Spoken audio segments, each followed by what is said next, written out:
Hello friends, welcome to my channel discover our knowledge with Prabhat Varma. आज third class है fundamental का। दूसरा class complete कर चुके हैं। आज तीसरा क्लास है। तीसरा क्लास में हम लोग को क्या पढ़ना था? Recording of partnership transaction. तो देखते हैं रिकॉर्डिंग ऑफ पार्टनरशिप ट्रांजैक्शन कि कैसे हम लोग रिकॉर्ड करते हैं पार्टनरशिप ट्रांजैक्शन को। क्या अंतर है जो सोल ट्रेडर होता है और पार्टनरशिप कंसर्न होता है या पार्टनरशिप फर्म होता है, उसमें क्या अंतर होता है। हेडिंग लिखते हैं recording of partnership transaction. Okay, ये आज का टॉपिक है। यहाँ से हम लोग स्टार्ट कर रहे हैं। इसमें जो transaction of the partnership firm होता है उसको रिकॉर्ड किया जाता है डबल एंट्री के ही हिसाब से। ठीक है, तो जो ट्रांजैक्शन होता है इसमें जो हम लोग जानते हैं, पहले से जानते हैं कि ये ज़्यादातर हम लोग डबल एंट्री में ही रिकॉर्ड करते हैं। तो इसमें भी जो पार्टनरशिप ट्रांजैक्शन होता है वो डबल एंट्री के हिसाब से रिकॉर्ड किया जाता है। ट्रांजैक्शन एज पर, यहाँ रिकॉर्डेड लिख ही देते हैं, transaction recorded as per double entry system. ठीक है, अब हम लोग आगे देखते हैं कि इसमें कौन कौन सा अकाउंट प्रिपेयर किया जाता है। तो जैसा कि आप लोग जानते हैं कि सोल ट्रेडर जो होते हैं, सोल ट्रेडर वो लोग कौन कौन सा अकाउंट बनाते हैं, कौन कौन सा अकाउंट बनाते हैं? ट्रेडिंग अकाउंट बनाते हैं। ठीक है, और क्या बनाते हैं? प्रॉफिट एंड लॉस अकाउंट बनाते हैं और बैलेंस शीट बनाते हैं। कब? At the end of every year. ठीक है, सोल ट्रेडर्स जिस तरह से ट्रेडिंग पीएल और बैलेंस शीट बनाते हैं साल का अंत में, उसी तरह पार्टनरशिप फर्म में भी अकाउंट बनता है, लेकिन इसमें कुछ फ़र्क होता है। ठीक है, क्या फ़र्क होता है? एक ही डिफरेंस है कि जो प्रॉफिट होता है, difference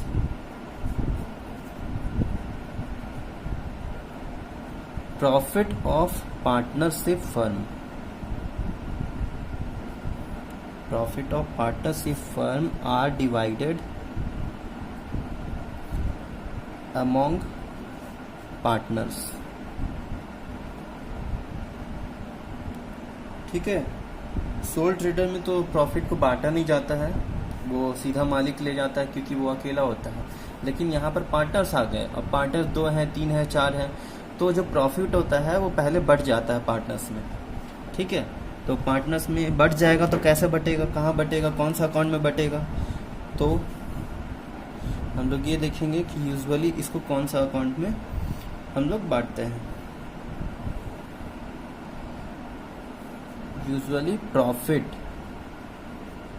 as per P&L account, usually profit as per P&L account transferred to profit and loss appropriation account. ठीक है, इसमें क्या होता है, जो प्रॉफिट होता है P&L अकाउंट में, हम लोग सोल ट्रेडर में पढ़ते हैं कि कौन कौन सा अकाउंट बनाना रहता है, ट्रेडिंग अकाउंट, P&L अकाउंट और बैलेंस शीट अकाउंट। तो जो P&L अकाउंट में जो प्रॉफिट आता है वो हम लोग जब पार्टनरशिप ट्रांजैक्शन करते हैं तो वो वाला जो प्रॉफिट होता है उसको हम लोग profit and loss appropriation account में ट्रांसफर कर देते हैं पहले, और ट्रांसफर करने के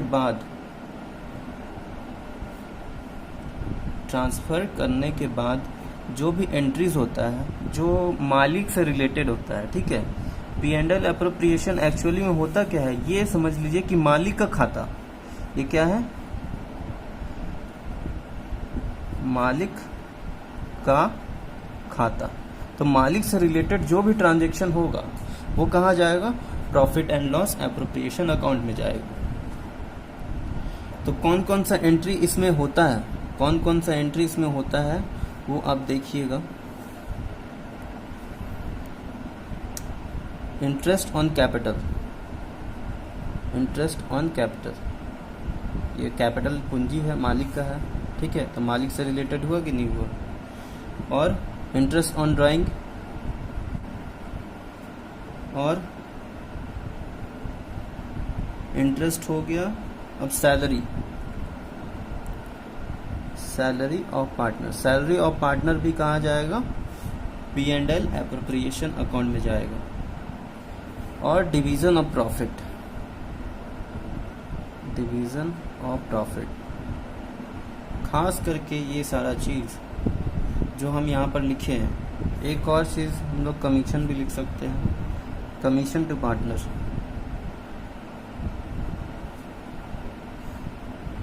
सारा पार्टनर से रिलेटेड है, ठीक है, पार्टनर से रिलेटेड। कैपिटल है तो कैपिटल तो पार्टनर का ही होता है, प्रॉफिट सारा पार्टनर में बटेगा, तो ये सब P&L एप्रोप्रिएशन अकाउंट में जाएगा, ये याद रखिएगा, ठीक है। और जो भी P&L एप्रोप्रिएशन अकाउंट में आ जाता है वो कभी भी P&L अकाउंट में नहीं जाता है, P&L अकाउंट में नहीं जाता है, याद रखिएगा। कभी भी जो P&L एप्रोप्रिएशन अकाउंट में हम ट्रांसफ़र कर चुके हैं वो P&L अकाउंट में नहीं जाएगा, समझ में आया। और जो प्रॉफिट आता है P&L अकाउंट में वो प्रॉफिट ट्रांसफ़र हो जाता है P&L एप्रोप्रिएशन अकाउंट में, ठीक है। अब हम लोग इसका फॉर्मेट देख लेते हैं कि P&L एप्रोप्रिएशन अकाउंट का फॉर्मेट क्या होता है। प्रॉफिट एंड लॉस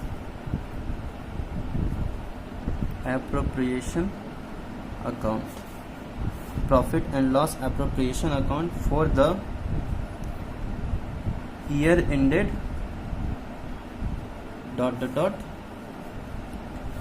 अकाउंट बनाते हैं।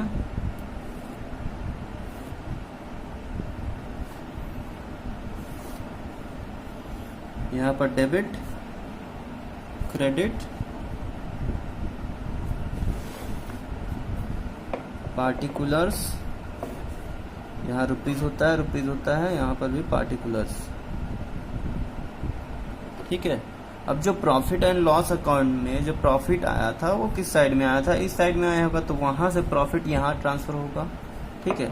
तो प्रॉफिट इधर ट्रांसफर हुआ तो यहाँ लिखते हैं कि by profit and loss account, ठीक है, प्रॉफिट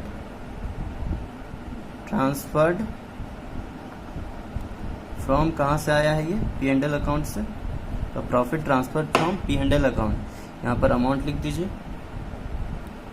और क्या होता है, अब जितना भी तरह का खर्चा, जैसे कि P&L अकाउंट में जितना खर्चा होता है हम लोग डेबिट साइड में लिखते हैं, और जितना इनकम होता है क्रेडिट साइड में लिखते हैं, ठीक है। तो अब जितना भी खर्चा होगा वो हम लोग डेबिट साइड में लिखेंगे। तो पार्टनर्स को जो सैलरी दिया जाता है, तो 2 सैलरीज ऑफ पार्टनर, वो अमाउंट यहाँ पर आएगा। पार्टनर को जो कमीशन देते हैं, 2 कमीशन टू पार्टनर, जो अमाउंट आएगा यहाँ पर। 2 रिजर्व्स, रिजर्व हम क्लास 11th में पढ़ाए होंगे आप लोगों को, या फिर आप लोग जहाँ से भी पढ़े होंगे आप लोगों को पता होगा कि रिजर्व कहाँ जाता है। तो reserve profit and loss appropriation account में जाएगा, हमेशा याद रखिएगा। ये प्रॉफिट का कुछ हिस्सा को रिजर्व करके हम लोग रख लेते हैं, ठीक है, जो बाद में खर्चा के रूप में हम लोग उसको करते हैं। तो रिजर्व में कुछ अमाउंट हम लोग क्या किए, सीज कर लिए, रख लिए। अब यहाँ पर interest on drawing bye interest on drawing, जो इनकम है,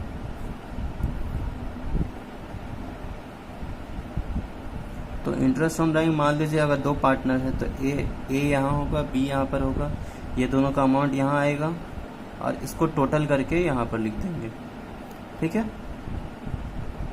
अब जो भी बैलेंस बचेगा, जो बैलेंस बचेगा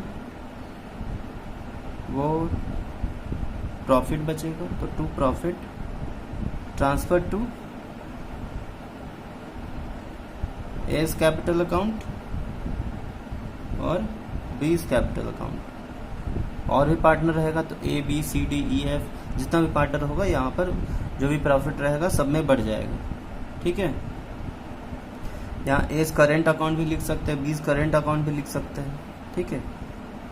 वो हम लोग आगे देखेंगे कब करेंट अकाउंट आएगा। तो अब यहाँ इसको टोटल कर देते हैं,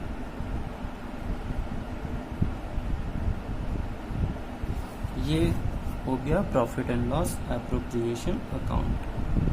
समझ में आया? जो सैलरी हम पार्टनर को देते हैं, खर्चा है कंपनी के लिए, ठीक है। जो कमीशन पार्टनर को देते हैं, खर्चा है कंपनी के लिए, डेबिट साइड में लिखे, जैसे P&L अकाउंट में लिखते हैं। जो रिज़र्व होता है, रिज़र्व को हम लोग profit and loss appropriation account में लिखेंगे, डेबिट साइड में, याद रखिएगा। मतलब प्रॉफिट का कुछ हिस्सा यहाँ पर हम लोग सीज करके रख लेते हैं, जो बाद में यूज़ में आता है। अगला है यहाँ पर कि by interest on drawing. Drawings में जो इंटरेस्ट मिला, मतलब एक तरह से इनकम है फर्म के लिए। फर्म के लिए इनकम है ना, कि जो पार्टनर ड्राइंग किया है, जो पैसा निकाला है फर्म से, तो उसके लिए उसको इंटरेस्ट भरना पड़ता है। तो जो इंटरेस्ट भरेगा फर्म को, तो वो फर्म के लिए इनकम होगा, ठीक है। तो दो पार्टनर मान लीजिए, तो दोनों पार्टनर अगर ड्राइंग किया, तो जो भी ड्राइंग किया उसमें वो दोनों इंटरेस्ट देगा, ठीक है। तो इंटरेस्ट दिया तो इनकम था, इसलिए ये क्रेडिट साइड में आया। अब जो भी हिस्सा बच गया, जो बैलेंसिंग फिगर आया, वो प्रॉफिट बचा। तो जो प्रॉफिट बच जाएगा वो लास्ट में जितना पार्टनर रहेगा वो सब में बट जाएगा, ठीक है। अब हम लोग इसका जर्नल एंट्री देख लेते हैं कि जर्नल क्या होता है।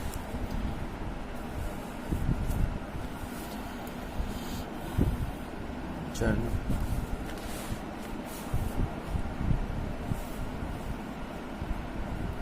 फर्स्ट एंट्री फॉर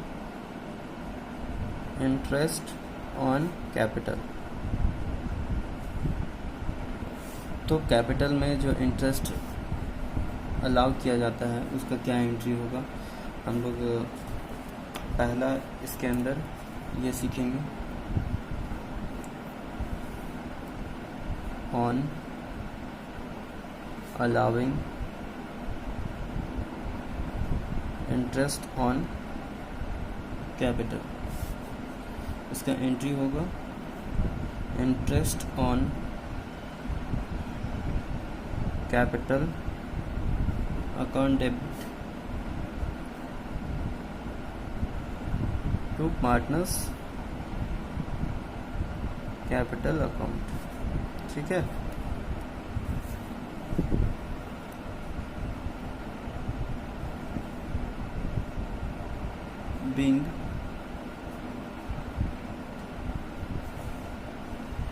बीइंग इसमें क्या लिखना है आपको तो पता होगा, या आप लिख लीजिएगा। दूसरा, on closure of interest on capital. तो जब ये इंटरेस्ट ऑन कैपिटल को हम लोग क्लोज करते हैं तो P&L एप्रोप्रिएशन में डाल देते हैं, ठीक है। तो P&L एप्रोप्रिएशन में कैसे डालेंगे? P&L appropriation account debit to interest on capital account, ठीक है। नरेशन लिख लीजिएगा जो ट्रांसफर हुआ है। अगला, interest on drawing.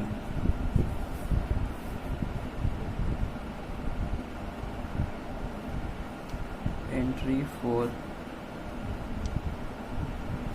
Interest on drawing. अब जो पार्टनर से चार्ज किया जाता है इंटरेस्ट जो ड्राइंग पे, ठीक है, कोई पार्टनर ड्राइंग किया है तो उस पर वो इंटरेस्ट फर्म को देगा। तो कैसे देगा, उसका एंट्री क्या होगा? On charging interest on drawing,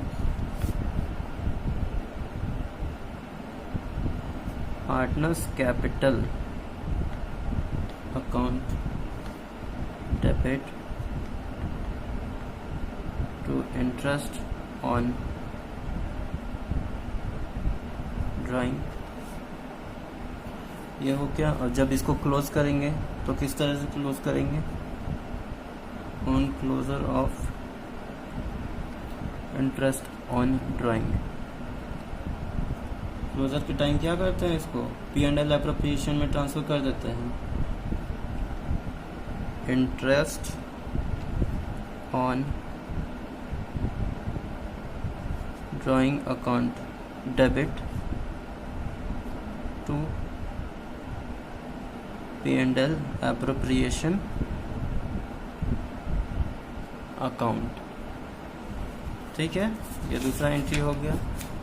आप इसको वीडियो पॉज करके नोट कर सकते हैं या साथ साथ में नोट करते जाइए। थर्ड और क्या हो सकता है, partner salary, commission,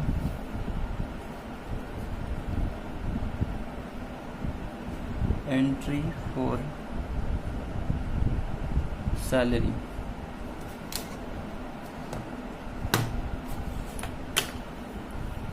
entry for salary और commission payable to a partner.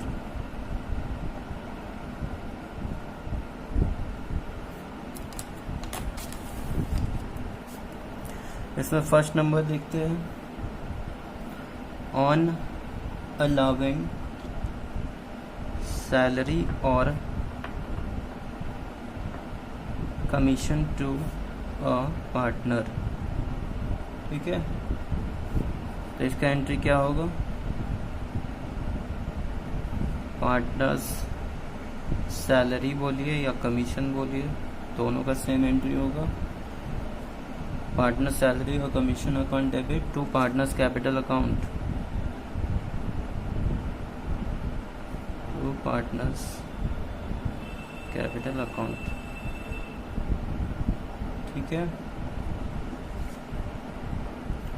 दूसरा नंबर, क्लोजर में इसका एंट्री क्या करेंगे, ऑन क्लोजर ऑफ सैलरी और कमीशन अकाउंट क्या करेंगे बताइए, P&L एप्रोप्रिएशन में ट्रांसफ़र करेंगे। तो P&L appropriation account debit to partners salary और कमीशन अकाउंट। ठीक है, दिख रहा है। नेक्स्ट एंट्री हम लोग देख सकते हैं कौन कौन सा एंट्री कर चुके हैं। सैलरी का कर चुके हैं, कमीशन का कर चुके हैं। सैलरी, कमीशन, इधर इंटरेस्ट ऑन ड्राइंग भी कर लिए। क्या बचा, रिजर्व बचा है। अब रिजर्व का एंट्री करते हैं, क्या होता है।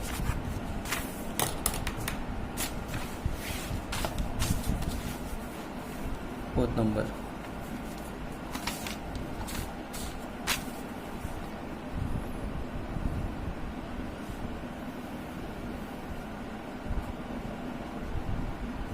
Entry for transferring a part of profit to reserve.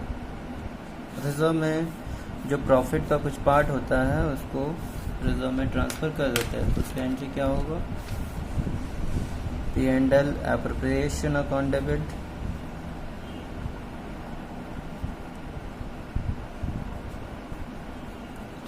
To reserve account, reserve account. Fifth number में क्या किए थे, प्रॉफिट को बांटे थे हम लोग। ठीक है, प्रॉफिट जो बच गया था लास्ट में सारे पार्टर्स में बच गया था। Entry for transfer of credit balance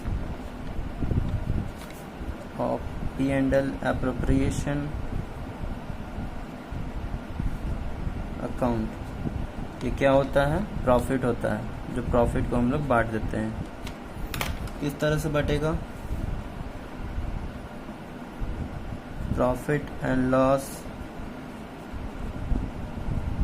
appropriation account debit to partners capital account. ठीक है, चाहे तो उसको करेंट अकाउंट भी हम लोग लिख सकते हैं, टू पार्टनर्स करेंट अकाउंट। ठीक है, ये हम लोग आगे सीखेंगे कि कहाँ हमको पार्टनर्स करेंट अकाउंट यूज़ करना है, कहाँ पार्टनर्स कैपिटल अकाउंट यूज़ करना है, ये हम लोग को आगे क्लियर हो जाएगा। ठीक है, अब हम लोग को क्या देखना है कि इसका डिफरेंस क्या होता है, P&L अकाउंट और P&L एप्रोप्रिएशन अकाउंट में डिफरेंस क्या होता है।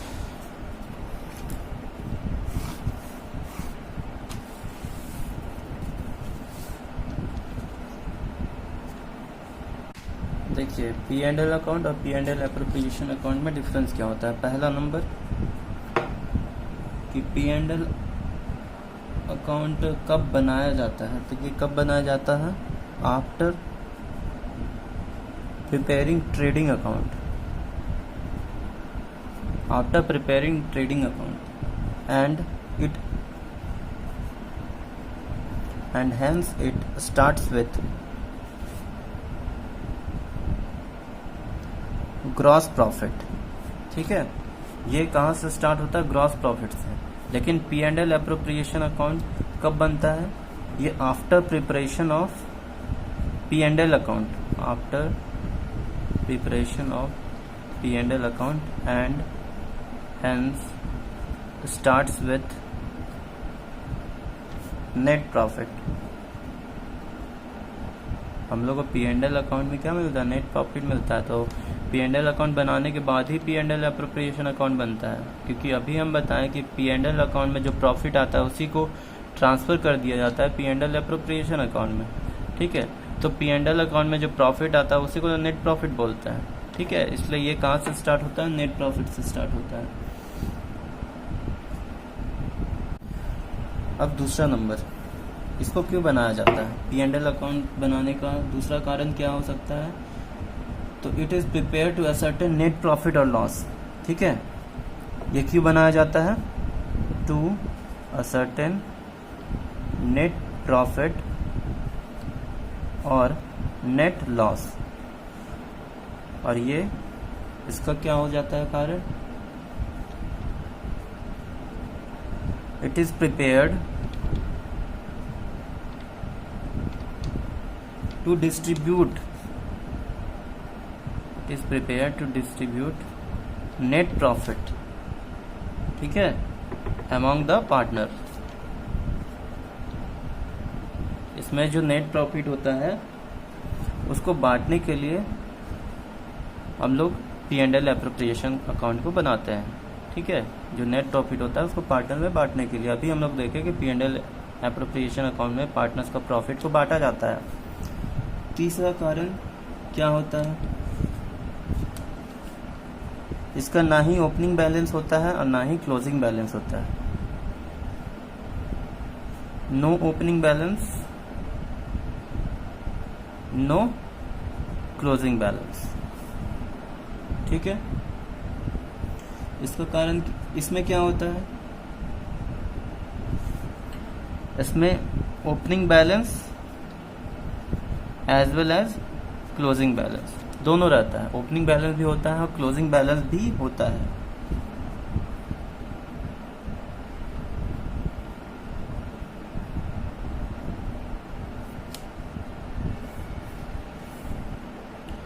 और इसमें क्या होता है, जो एक्सपेंसेस होता है वो प्रॉफिट को कम कर देता है। ठीक है, expenses debited to this account are charge against profits. ठीक है, इसमें जो एक्सपेंस होता है वो प्रॉफिट को कम कर देता है, और इसमें जो एक्सपेंस होता है वो एक तरह से एक्सपेंस नहीं होता है, प्रॉफिट को ही बांटा जाता है। ठीक है, items debited to this account और appropriation of profit. Appropriation of profit मतलब प्रॉफिट को ही बांट दिया जाता है पार्टनर्स में, ठीक है। जो प्रॉफिट होता है उसी को बांटा जाता है, दे दिया जाता है। यहाँ पर प्रॉफिट कम नहीं होता है, प्रॉफिट उतना ही रहता है। यहाँ पर प्रॉफिट कम हो जाता है एक्सपेंस के कारण। इसमें क्या होता है कि profit and loss account partnership agreement के हिसाब से नहीं बनाया जाता है, और ये पार्टनरशिप एग्रीमेंट के हिसाब से बनाया जाता है, ठीक है, एज पर पार्टनरशिप एग्रीमेंट, ठीक है। ये not as per partnership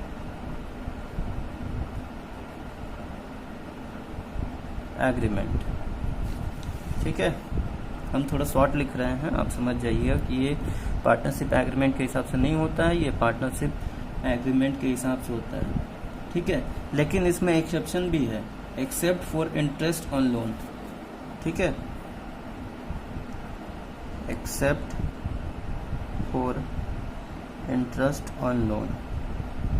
interest on loan partnership agreement के हिसाब से होता है, बाकी सब इसमें पार्टनरशिप एग्रीमेंट के हिसाब से नहीं होता है, लेकिन इसमें सब कुछ पार्टनरशिप एग्रीमेंट के ही हिसाब से होता है, ठीक है। इसमें क्या होता है,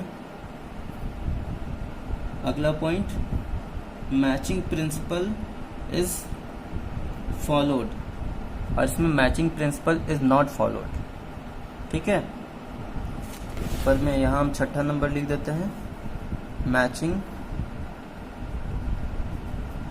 आप लोग क्लास 11th में पढ़े होंगे कि मैचिंग प्रिंसिपल क्या होता है। मैचिंग प्रिंसिपल इसमें फॉलो होता है, इसमें मैचिंग प्रिंसिपल नॉट फॉलो होता है, ठीक है। तो ये हो गया इसका डिफरेंस, ये डिफरेंस को ध्यान में रखिएगा। ये दो इम्पॉर्टेंट पॉइंट है जो डिस्टिंक्शन सबको जानना चाहिए, ये एक बार आप ध्यान दीजिएगा, जो हम बुक से बता दे रहे हैं, छोटा छोटा पॉइंट्स है, काफ़ी रेलिवेंट है, जो पता होना चाहिए। इसमें देखिए कि distinction between charge against profit and appropriation out of profit, ठीक है। चार्ज अगेंस्ट प्रॉफिट क्या होता है और एप्रोप्रिएशन आउट ऑफ प्रॉफिट क्या होता है, ये दोनों में क्या डिफरेंस है वो देखते हैं। पहला नेचर देखिए कि चार्ज अगेंस्ट प्रॉफिट में क्या होता है कि it indicates expenses to be deducted from profit while calculating net profit और लॉस, ठीक है। तो P&L एप्रोप्रिएशन हम लोग देखते हैं, जो भी एक्सपेंसेस हम लोग डेबिट साइड में रिकॉर्ड करते हैं वो क्या करता है, प्रॉफिट को कम कर देता है, ठीक है। ये देखिए, डिडक्ट फ्रॉम द प्रॉफिट, जो एक्सपेंस होता है वो प्रॉफिट से डिडक्ट हो जाता है, और इससे क्या होता है कि नेट प्रॉफिट और लॉस का पता चलता है। तो ये है चार्ज अगेंस्ट प्रॉफिट, मतलब प्रॉफिट को ये कम कर रहा है, उसके खिलाफ है ये, ठीक है। चार्ज अगेंस्ट द प्रॉफिट, जो एक्सपेंस होता है वो प्रॉफिट को कम कर देता है।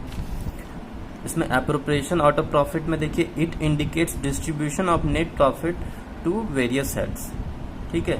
जो भी नेट प्रॉफिट होता है उसको डिस्ट्रीब्यूट कर देता है, उसका कुछ कुछ हेड्स होता है, जैसे कि सैलरी में बांट देता है, इंटरेस्ट में बांट देता है, ठीक है। और भी बहुत सारा होता है, कमीशन में बांट दिया, ठीक है। चाहे तो प्रॉफिट को सारा पार्टनर्स में बांट दिया, तो यहाँ पर प्रॉफिट को बांट दिया जाता है वेरियस हेड्स में, ठीक है। समझ में आया, हेड्स मतलब या तो सैलरी में बांटा, कमीशन में बांटा, ठीक है।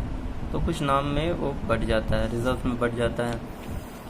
रिकॉर्डिंग, अब ये इसका रिकॉर्ड कैसे करते हैं, it is debited to profit and loss account, और ये it is debited to profit and loss appropriation account, ठीक है। यहाँ जो भी प्रॉफिट को बांटने वाला जितना भी हेड्स होता है उसको डेबिट करते हैं profit and loss appropriation account में, और यहाँ पर जो एक्सपेंसेस होता है, जो charge against profit, charge against profit मतलब जो एक्सपेंस हुआ, एक्सपेंस को कहाँ पर हम लोग रिकॉर्ड करते हैं, डेबिट साइड में रिकॉर्ड करते हैं प्रॉफिट एंड लॉस अकाउंट का। थर्ड, नेसेसरी और नॉट, ये profit and loss account necessary है कि नहीं और ये नेसेसरी है कि नहीं, ये दोनों में डिफरेंस देखते हैं। It is necessary to make charges against profit even if there is a loss, ठीक है। तो प्रॉफिट एंड लॉस अकाउंट जो हम लोग एक्सपेंस को रिकॉर्ड करते हैं, क्या अगर लॉस होता है तो हम लोग प्रॉफिट एंड लॉस अकाउंट में एक्सपेंस को रिकॉर्ड नहीं करेंगे? एक्सपेंस को तो रिकॉर्ड करना जरूरी है, तभी तो हमको पता चलेगा कि मेरा पूरा ईयर में प्रॉफिट हुआ या फिर लॉस हुआ है, ठीक है। तो लॉस और प्रॉफिट का पता करने के लिए हम प्रॉफिट लॉस अकाउंट में चार्ज अगेंस्ट प्रॉफिट मतलब एक्सपेंस को रिकॉर्ड करते हैं, ठीक है। लेकिन अप्रोप्रिएशन अकाउंट तभी बनाएंगे जब मेरा प्रॉफिट होगा। अगर प्रॉफिट नहीं हुआ है, मतलब जब हम P&L अकाउंट बना रहे हैं उसमें प्रॉफिट हुआ ही नहीं है, डेबिट साइड में मेरा बैलेंस कुछ आया ही नहीं है, इसका मतलब हमको profit and loss appropriation account नहीं बनाना है। समझ में आया? एग्जाम्पल देखिए, चार्ज अगेंस्ट प्रॉफिट का एग्जाम्पल क्या होगा? इंटरेस्ट ऑन पार्टनर्स लोन, ठीक है। पार्टनर जो भी लोन लेता है and rent paid to partner, partner को जो भी रेंट दिया जाता है, ये सब क्या है? Charge against profit. ये प्रॉफिट एंड लॉस अप्रोप्रिएशन में नहीं जाता है, ठीक है। ये प्रॉफिट एंड लॉस अकाउंट में ही रहता है और ये क्या करता है? प्रॉफिट को कम कर देता है, ठीक है। इंटरेस्ट ऑन पार्टनर्स लोन, जो पार्टनर से लोन लेता है फर्म, ठीक है, और जो रेंट देता है पार्टनर को, मान लीजिए कि गोडाउन है पार्टनर का, ठीक है, पार्टनर उसका मालिक है, अब वो बिजनेस में और भी 4-5 पार्टनर है, तो फिर क्या वो फ्री में काम थोड़ी लेगा एक पार्टनर से? वो एक पार्टनर को रेंट देना पड़ेगा, तो सब मिल करके फर्म ही उसको रेंट देता है, ठीक है। वो गोडाउन बनाया ही था बिजनेस के लिए, अब वो अपने बिजनेस में दे चाहे अदर किसी सेकेंड पर्सन को देता, बाहरी वाले को, तो उससे भी रेंट चार्ज करता। तो उसी तरह अपना बिजनेस में लगाया जिसमें और भी पार्टनर्स है, वो अकेला मालिक तो है नहीं जो खुद का चीज खुद में ही यूज करे, ठीक है। मालिक 4-5 है, इसलिए उसमें उसको रेंट पे करना पड़ेगा, तो वो खुद नहीं, वो फर्म पे करता है और ये एक तरह से खर्चा हो जाता है फर्म के लिए और प्रॉफिट को कम कर देता है, ठीक है। तो कोई भी पार्टनर को रेंट देता है, ठीक है, चाहे तो पार्टनर से अगर लोन लिया और लोन पे इंटरेस्ट चुका रहा है फर्म, तो वो भी क्या है? चार्ज अगेंस्ट प्रॉफिट, मतलब प्रॉफिट को कम कर रहा है, ठीक है। और इसमें एप्रोप्रिएशन आउट ऑफ प्रॉफिट में इंटरेस्ट ऑन कैपिटल और पार्टनर सैलरी, ठीक है। जो हम लोग एप्रोप्रिएशन अकाउंट में देखे थे क्या क्या बढ़ता है? सैलरी बढ़ता है, ठीक है, इंटरेस्ट ऑन कैपिटल बढ़ता है, बाकी जो लास्ट में प्रॉफिट बच जाता है वो बांट देते हैं बाकी सब पार्टनर में, ठीक है। तो इससे क्या होता है? प्रॉफिट कम हो जाता है। एक इलास्ट्रेशन देख लेते हैं जिससे काफ़ी क्लियर होगा, ठीक है। ये देखिए इलास्ट्रेशन आपके सामने है, एक आरती है और एक भारती है, ठीक है, दोनों पार्टनर हैं। जो प्रॉफिट का शेयर कितना लेते हैं? एक 3 लेता है, एक 2 लेता है, ठीक है, 3:2, ठीक है। मतलब आरती कितना शेयर लेगी? 3/5 और भारती कितना लेगी? 2/5, ठीक है। 3 और 2 5 हुआ, इसलिए डिनोमिनेटर में 5 हो जाएगा, ठीक है। कितना शेयर लेता है? 3 और ये 2। समझ में आया? ये 3/5 लेगा और ये 2/5 लेगा। तो यहाँ ट्रायल बैलेंस दिया हुआ है, ट्रायल बैलेंस दिया हुआ है। आगे हमको करना क्या है पढ़ लेते हैं क्वेश्चन में। You are required to prepare P&L account and P&L appropriation account, ठीक है। ये नया है आपके लिए, P&L appropriation account, profit and loss appropriation account, जिसका फॉर्मेट हम अभी आपको सिखा चुके हैं। For the year ended 31st March 2014, a balance sheet as on that date taking into account the following adjustment। यहाँ एडजस्टमेंट भी कुछ दिया हुआ है, जैसे स्टॉक है, ये स्टॉक कब का है? ईयर एंड का है 31 मार्च, मतलब क्लोजिंग स्टॉक है कितना? 60,000, ठीक है। क्लोजिंग स्टॉक कितना है? 60,000। अब देखिए rent for the month of March 2014 has not been paid. जो मार्च का जो रेंट है वो अभी तक पे नहीं हुआ है। डेप्रिसिएशन जो एसेट है कंप्यूटर, उस पर 20% हमको डेप्रिसिएट करना है। Bharti is to be allowed salary, Bharti को सैलरी कितना मिलेगा? 5,000 per month. And partners are entitled to interest on capital, और जो भी इंटरेस्ट लगाया है पार्टनर, वो उस पर 6% इंटरेस्ट मिलेगा, ठीक है। मतलब अगर एक पार्टनर 1 लाख लगाया, एक पार्टनर 2 लाख लगाया, तो 1 लाख पे 6% उसको इंटरेस्ट मिलेगा, दूसरा पार्टनर को 2 लाख पे 6% इंटरेस्ट मिलेगा, ठीक है। अब हम लोग इसका सॉल्यूशन करेंगे। क्वेश्चन को आपको ध्यान में रखना है। हम लोग स्टार्ट करते हैं। क्वेश्चन को तो आप अच्छे से देख लिए होंगे। तो trading in profit and loss account, यहाँ particulars, debit credit amount, particulars for the year ending, वो यहाँ पर आप लिख लीजिएगा, for the year ending 31 March 2014।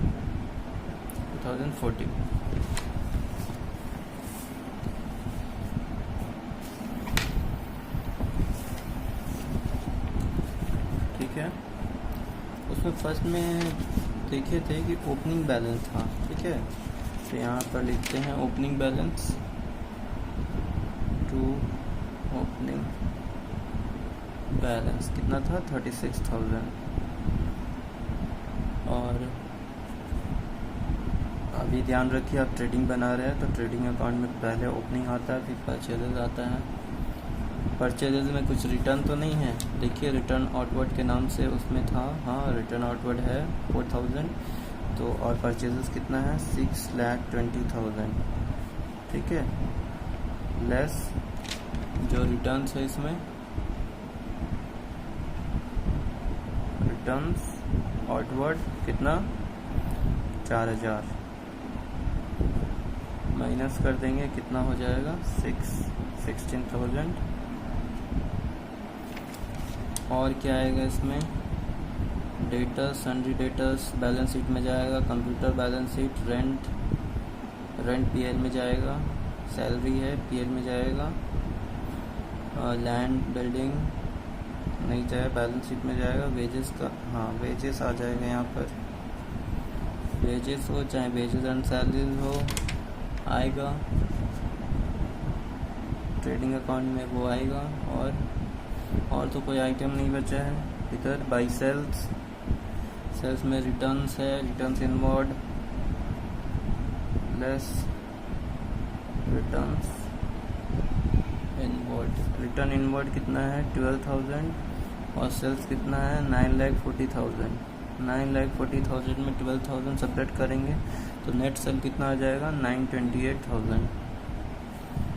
Closing balance कितना बचा बाई क्लोजिंग स्टॉक भी बोल सकते हैं आप इसको, और यहाँ ओपनिंग स्टॉक हो जाएगा। क्लोजिंग स्टॉक कितना था 60,000 जो एडजस्टमेंट में दिया हुआ था। अब बैलेंसिंग फिगर लाइए कितना आता है, टू ग्रॉस प्रॉफिट,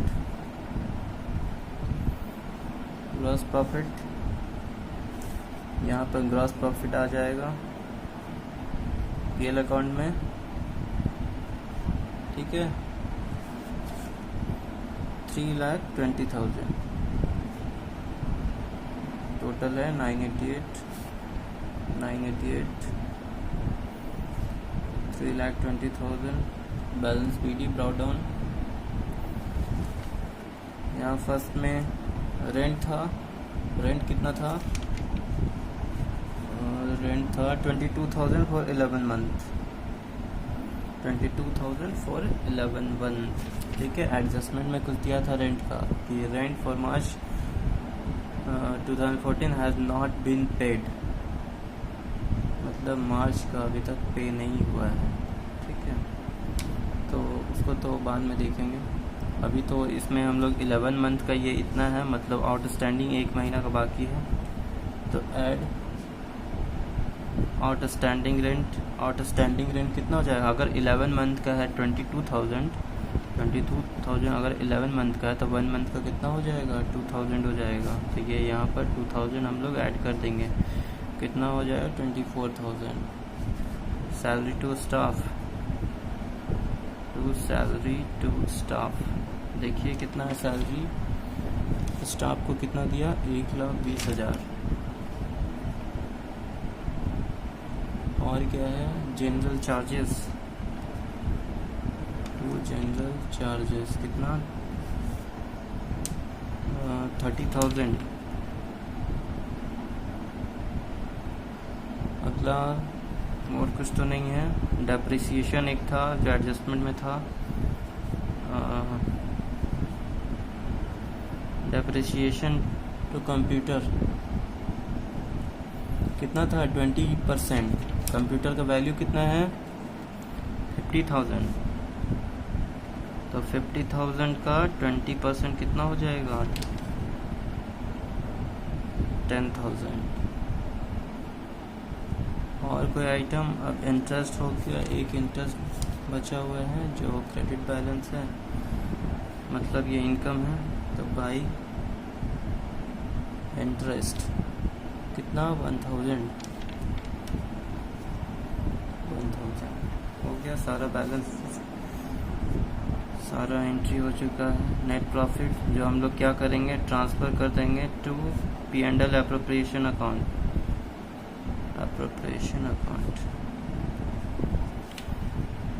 उसका बैलेंस कितना आएगा? 3,21,000।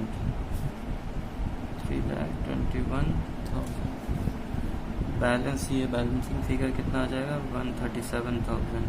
तो ये मेरा प्रॉफिट है जो P&L एप्रोप्रिएशन अकाउंट में ट्रांसफ़र कर देंगे।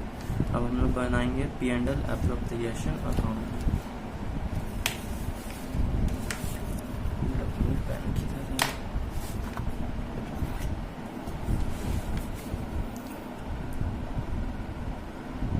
Profit and loss appropriation account.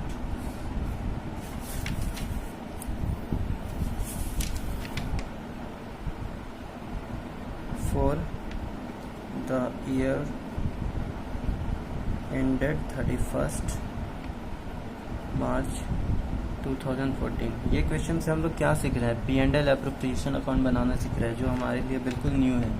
हम लोग नहीं जानते अभी कि क्या है P&L एप्रोप्रिएशन, क्या होता है, ये हमें नहीं पता है।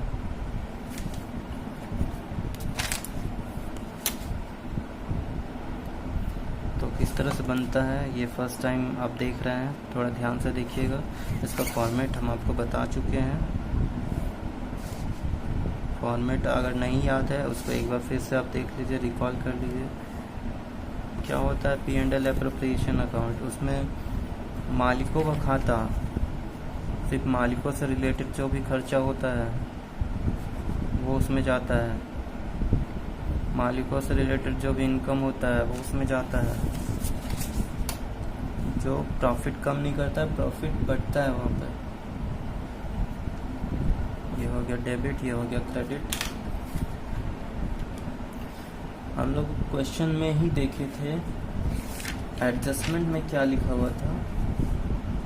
एडजस्टमेंट में पहला में स्टॉक, क्लोजिंग स्टॉक दिया था, दूसरा में रेंट का बात किया था, तीसरा में डेप्रिसिएशन, और चौथा एडजस्टमेंट में लिखा था कि भारती को सैलरी मिलेगा 5,000 महीना करके। ठीक है, तो पहला यहाँ पर लिखते हैं टू भारतीय सैलरी। हम बताए थे सैलरी और कमीशन एप्रोप्रिएशन में आएगा। कितना भारती का सैलरी कितना हो जाएगा? 5,000। 5,000 महीना करके है तो 12 महीना का कितना होगा? 60,000। और क्या है एडजस्टमेंट में लिखा हुआ कि partners are entitled to interest on capital 6%। तो उसका जो भी कैपिटल लगाया है वो इंटरेस्ट उसको मिलेगा 6% करके। तो टू इंटरेस्ट ऑन कैपिटल। दो पार्टनर थे, एक आरती और एक भारती। कितना कितना मिलेगा? एक को मिलेगा 18,000, एक को मिलेगा 9,000। 18,000, 9,000। और आप ये बताइए कि ये 18,000 कैसे हुआ और ये 9,000 कैसे हुआ?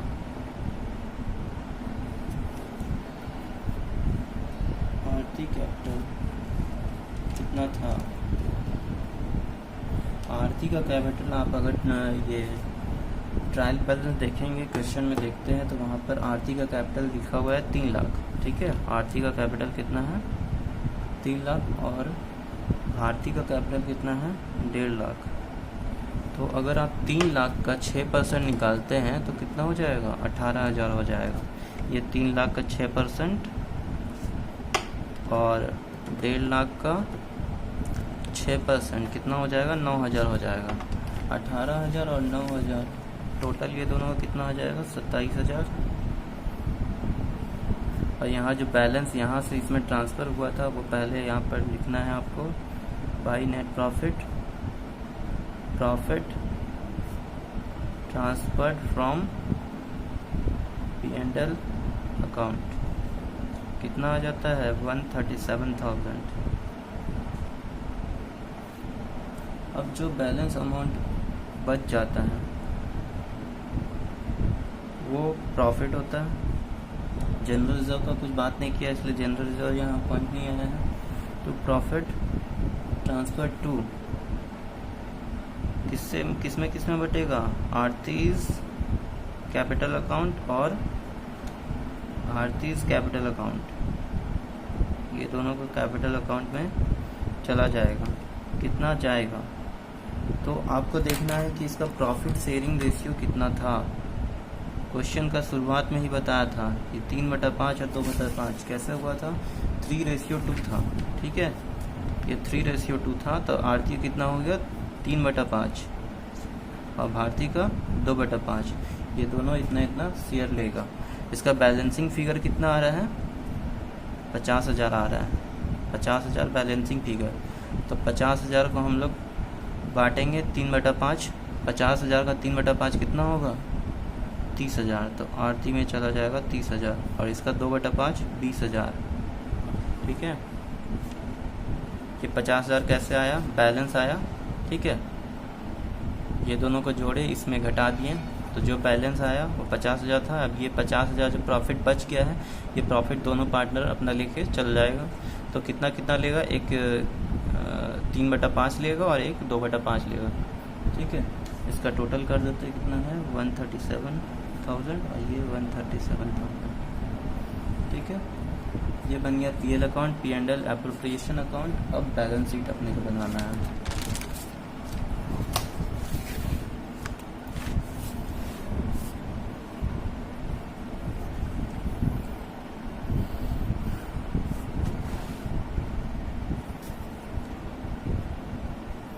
Balance sheet of the firm as at 31 March 2014।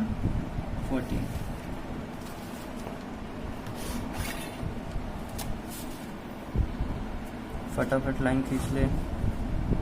इसके बाद आपको अमाउंट ट्रांसफ़र करना है जो भी बैलेंस शीट में आएगा।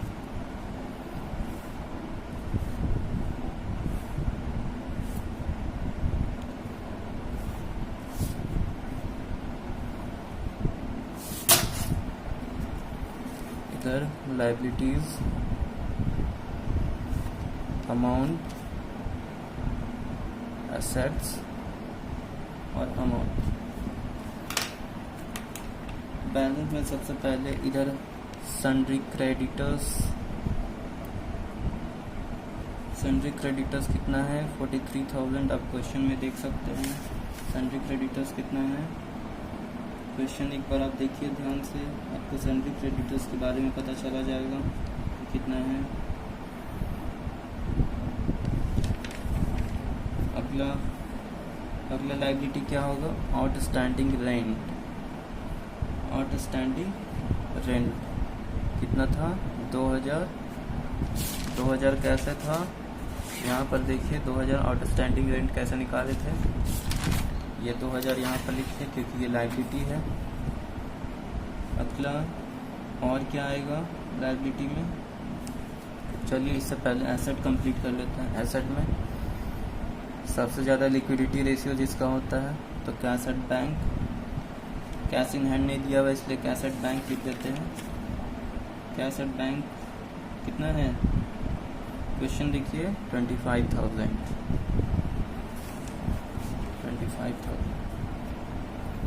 और क्या है इसके बाद? सन्ड्री डेटर्स कितना है? 1,25,000। क्वेश्चन देखते जाइए, आपको सारा मिल जाएगा। अगला क्या है? कंप्यूटर कंप्यूटर का वैल्यू कितना था 50,000, जिसमें डेप्रिसिएशन हम लोग लगाए थे लेस डेप्रिसिएशन कितना 20% था, मतलब 10,000, तो ये 40,000 आएगा। अगला है land and building. Land and building का वैल्यू 3,52,000, इसमें कोई डेप्रिसिएशन नहीं लगेगा। अब हम लोग P&L एप्रोप्रिएशन अकाउंट में जो जो काम किए थे पार्टनर्स का वो देखते हैं। यहाँ पर आउटस्टैंडिंग रेंट हो गया। अब आरती का कैपिटल, आरती का कैपिटल है 3 लाख, ठीक है। उसमें वो ड्राइंग लेस ड्राइंग्स देखिए क्वेश्चन में कितना की है 20,000 का ड्राइंग्स की है, कितना हो गया 2,80,000। और ऐड इंटरेस्ट ऑन कैपिटल, ये आपको कहाँ से मिलेगा P&L एप्रोप्रिएशन अकाउंट में। देखिए P&L appropriation account, interest on capital Aarti को 18,000 है और भारती को 9,000 है, ठीक है। तो हम लोग आरती का कर रहे हैं, कितना हो जाएगा 18,000। इसे देखिए P&L एप्रोप्रिएशन अकाउंट से ट्रांसफ़र हुआ है। और इसको प्रॉफिट कितना है मिला है नेट प्रॉफिट में, आरती को प्रॉफिट कितना मिला है 30,000 मिला है। हम लोग यहाँ पर क्या लिखेंगे 30,000।